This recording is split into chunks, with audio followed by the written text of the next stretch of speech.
L'ONG Amnesty International, qui défend les droits humains depuis plus de 60 ans, fête cette année les 50 ans des actions urgentes, un outil qui renforce son impact dans la protection des droits humains. Bonjour à tous, dans le MAG aujourd'hui, je reçois Marie Auchard ainsi qu'Hélène Dumont, membre d'Amnesty International Rouen. Bonjour. Bonjour. Alors les actions urgentes, c'est un dispositif qui a été mis en place en 1973 pour défendre des personnes faisant face à une situation dramatique. Pour commencer cette émission, Marie, est-ce que vous pouvez être un peu plus précise et nous définir cet outil Action Urgente? En quoi consiste-t-il? Alors, il s'agit en fait d'alertes qui sont lancées à la suite d'enquêtes très, très détaillées par nos chercheurs ou chercheuses sur le terrain dans les pays concernés et qui nous alertent sur les dangers dans lesquels se trouvent des personnes ou des groupes de personnes. Dangers vitaux, on va dire, puisqu'il s'agit ou de condamnation à mort, de menaces d'exécution, ou d'emprisonnement dans des conditions totalement inhumaines et qui mettent en jeu leur vie parfois, ou d'expulsion forcée. Et donc l'alerte, elle est lancée à tout un réseau dont tout le monde peut faire partie, vous, moi, tous les auditeurs, auditrices, on en parlera plus tard, un réseau de personnes qui souhaitent justement venir en aide très rapidement pour limiter le danger dans lequel se trouvent ces personnes ou ces groupes de personnes. Et Hélène Dumont, lorsque vous êtes arrivée à Amnesty International en 1995, je crois, il me semble que vous avez été très touchée par les actions urgentes d'Amnesty International, notamment par la défense du peuple Ogoni menacé de disparition au Nigeria. Oui, tout à fait. C'est vrai que quand je suis arrivée à Amnesty, c'était pour la défense des droits humains partout dans le monde, mais j'ai été en même temps surprise d'entendre parler d'un peuple dont personne ne connaissait l'existence. C'est un petit peuple qui se trouve dans le delta du Niger et qui, à cette époque-là, était... le delta du Niger est une région où il y a énormément de pétrole. Il y avait des entreprises pétrolières qui faisaient des forages. Je cherchais le mot. Et donc, on nous expliquait, en arrivant à Amnesty, on a attiré notre attention sur ce peuple qui était vraiment en grand danger parce que les terrains étaient donc pollués et les industries pétrolières les expulsaient. Et ça a été quelque chose, une révélation pour moi. D'abord parce que je me suis rendu compte que Amnesty nous donnait énormément de documentation, donc c'était quelque chose qui était sérieux. Et ensuite, le fait d'avoir des détails sur la situation précise de ces populations, j'ai compris que c'était l'une des spécificités d'Amnesty, c'est-à-dire de s'intéresser aux plus petits comme aux plus puissants.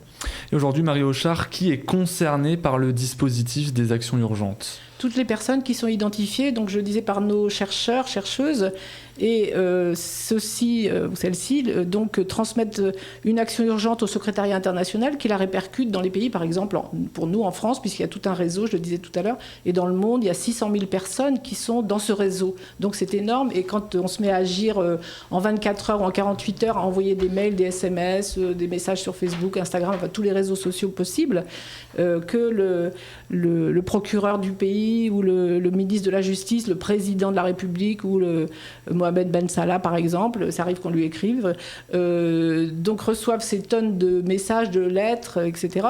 C'est vrai que ça les impressionne.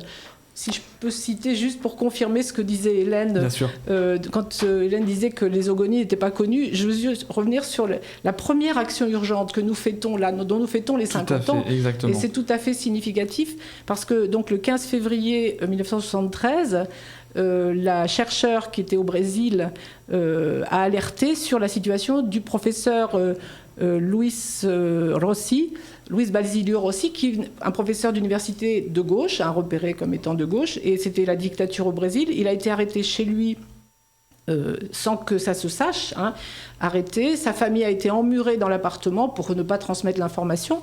Et on savait, enfin la chercheuse là-bas savait que dans les jours qui suivaient, il allait être torturé et que très rapidement, il pouvait être en danger de mort. Donc elle a lancé la première action urgente dont nous fêtons là l'anniversaire.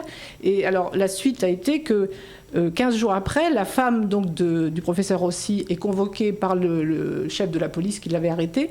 et soi-disant pour venir chercher le cadavre de son mari. En fait, elle arrive dans les locaux et il était vivant, et à côté de lui, il y avait des tonnes de lettres qui étaient arrivées, et le chef de la police lui dit ah ben nous ne savions pas que votre mari était aussi connu, etc. Et résultat, il a été libéré.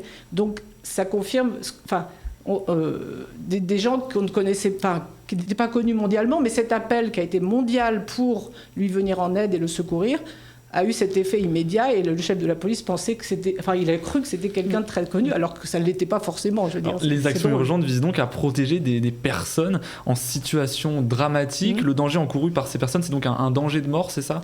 Oui, danger de mort, ou de vraiment... Oui, effectivement, à terme, quelqu'un qui est en prison et qui ne peut pas être soigné, qui fait une grève de la faim et parce qu'elle veut changer ses conditions et qu'on ne secourt pas, effectivement, il y a danger de mort ou d'expulsion, comme on le disait tout à l'heure, ou... Oui. Oui. Et comment cet outil a-t-il évolué ? Parce que tout à l'heure, vous évoquiez des appels sur les réseaux sociaux. Oui. Donc, j'imagine que le mode d'action en 1973 était différent d'aujourd'hui. Diriez-vous qu'il a gagné en efficacité au fil du temps ? Oui, je pense. Ça va plus vite déjà. Parce qu'avant, on envoyait des lettres. Maintenant, il y a les mails. Donc, c'est sûr qu'en 1973, c'était des courriers physiques, des lettres qui étaient envoyées et qui se retrouvaient dans des piles de lettres, comme recevait la police brésilienne, par exemple, comme elle l'a reçu. Maintenant, c'est des mails, c'est en un clic. Enfin, en même temps, on dit on n'est pas une usine à clics. Oui, enfin, on personnalise, vas-y. Oui, je vais revenir un petit peu. C'est vrai qu'on a d'autres moyens actuellement, mais on a encore les possibilités d'écrire. Et moi, je mets l'accent quand même sur ce fait que... en fait, quelqu'un qui entend parler d'une situation comme celle-là et qui n'est pas à l'aise avec les réseaux sociaux peut très bien demander à Amnesty de recevoir l'information une information.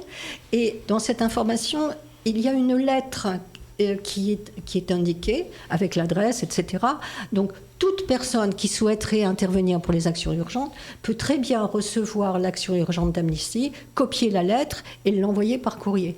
Je pense que c'est complémentaire de tout ce qui existe actuellement. Ou personnaliser la lettre. Ce qu'on demande aussi, c'est, voilà, vous avez des informations, vous pouvez la personnaliser, ajouter d'autres éléments sur votre indignation, ce que vous demandez. Voilà. Donc c'est pas un copier-coller qui est fait, ou même un clic par les réseaux sociaux. Il s'agit vraiment d'adapter. On donne les éléments aux personnes du réseau qui, après, agissent rapidement. Mais l'intérêt, effectivement, maintenant, c'est de pouvoir agir hyper vite, quoi.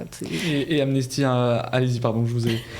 Non, ce que je voulais dire, c'est que l'importance des lettres, enfin, on le sait après, quand les prisonniers sont libérés. Bon, c'est que c'est vrai que les lieux où arrivent les lettres, on impose quand même au directeur de la prison ou au gouvernement, etc., parce que ça représente un volume venant du monde entier, et au même instant, enfin, dans un temps très court, ils prennent conscience qu'en fait, le monde est au courant de la situation qui est en train de se passer. Alors qu'ils voudraient cacher la situation, effectivement. Et Amnesty intervient surtout dans des pays qui ne garantissent pas les droits de procès équitables ou de conditions de détention décentes aux prisonniers.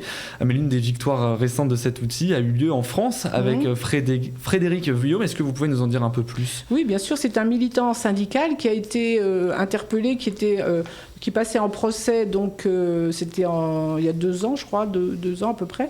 Et effectivement, il était injustement accusé d'avoir participé à une manifestation. Donc il était accusé d'attroupement, alors qu'il avait simplement participé à une manifestation. Et donc, quelques jours avant son procès, donc, on a fait une action urgente et il a été de fait relaxé. Effectivement, il n'y avait aucun chef d'inculpation à part cette fausse accusation d'attroupement pour avoir participé à une manifestation. Donc, on a fait une action en France parce que le droit de manifester est relativement mis en danger parfois. Et évidemment, ce n'est pas la seule victoire récente d'action urgente. Est-ce que vous avez d'autres bonnes nouvelles à partager pour terminer cette émission ? Tout à fait. Le cas d'une journaliste égyptienne, Solafa Magdi, dont nous avons appris il y a quelques temps, donc en quelques mois, cette femme était en danger. Elle était en prison depuis plusieurs années. Elle était en danger de mort parce qu'elle était maltraitée dans la prison. Effectivement, on a lancé une action urgente en mars 2021 et 2 mois après, on a reçu un mail comme quoi elle était libre, elle était sortie de prison. Elle était donc en Égypte.